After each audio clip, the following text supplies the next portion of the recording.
نن 14 فروری دا 14 فروری باندې د کفارو یو تهوار مناویږي چې هغه تهوار ته ویلنټاین ډے ویل کېدلی شي. ویلنټاین ډے د دې څه مطلب دی؟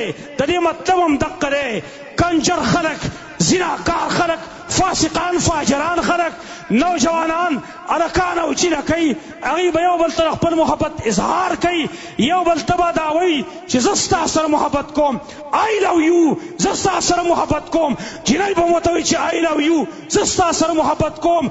کارت په ذریعه باندې په هوټلو کې، په سیل صفا په ځایونو کې هغوی به یو بل له ګفتونه ورکوي، هغوی سره به د خپل محبت اظهار کوي. هلته دا خو زما رسول ویلي و، مایلاتن ممیلاتن. ویلنټاین ډے حقیقت څه شی دی زما وروڼو؟ د ویلنټاین ډے حقیقت وپېژنئ. دا د کفارو یو دسیسه یو سازش دی. اصل کې دا په روم کې انګریزانو کې یو کس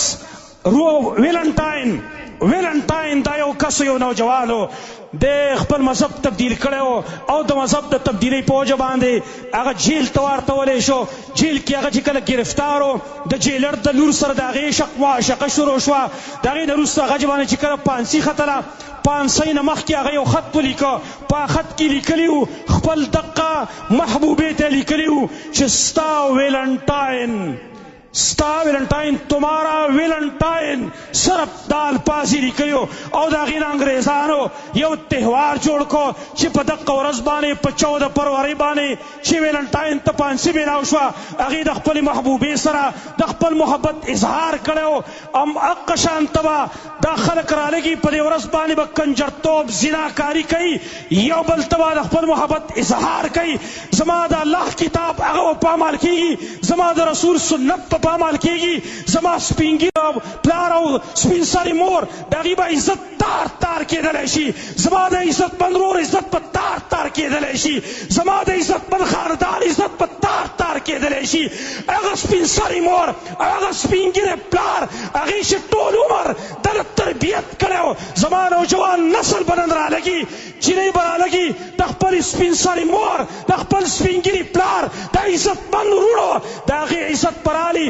د یو نوجوان زناکار دغه په خپو کې به غږ وي، او یو زناکار زوی هغه به رالګي او د خپل مور او پلار، د خپل وروڼو د هغې عزت به رالي، او د خپل یوې زناکارې محبوبې په خپو کې به یې وي. حیا چېرته لاړه زما وروڼو؟ عزت چېرته لاړ زما وروڼو؟ قرآن چېرته لاړه؟ حدیث چېرته لاړه؟ زما د نبي هغه حیا او ابرو چېرته لاړه چې کوم موږ ته ښودلې وه؟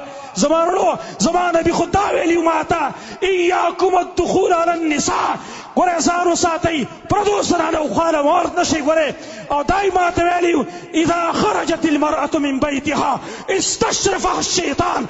کله چې زنانه د کور ته راوځي، شیطان ورته د خلکو نظرونه اوچتوي. نن زما وروڼو قرآن چې کوم دی هغه پامال کړی شو، د قرآن حکم چې کوم دی هغه د خپو لاندې کړی شو، د نبي سنت د خپو لاندې کړی شل. نن زما نوجوان نسل خپل خواهش راغستلی دی، خپل خواهشاتو دومره حد ته رسولی دی. عزت هم ختم، حیا هم ختمه، قرآن دې بخیر دی پامال شي، حدیث دې بخیر دی پامال شي. عزت زما د ورور او زما د مور او پلار هغه دې بخیر دی د خاورو سره خاورې شي.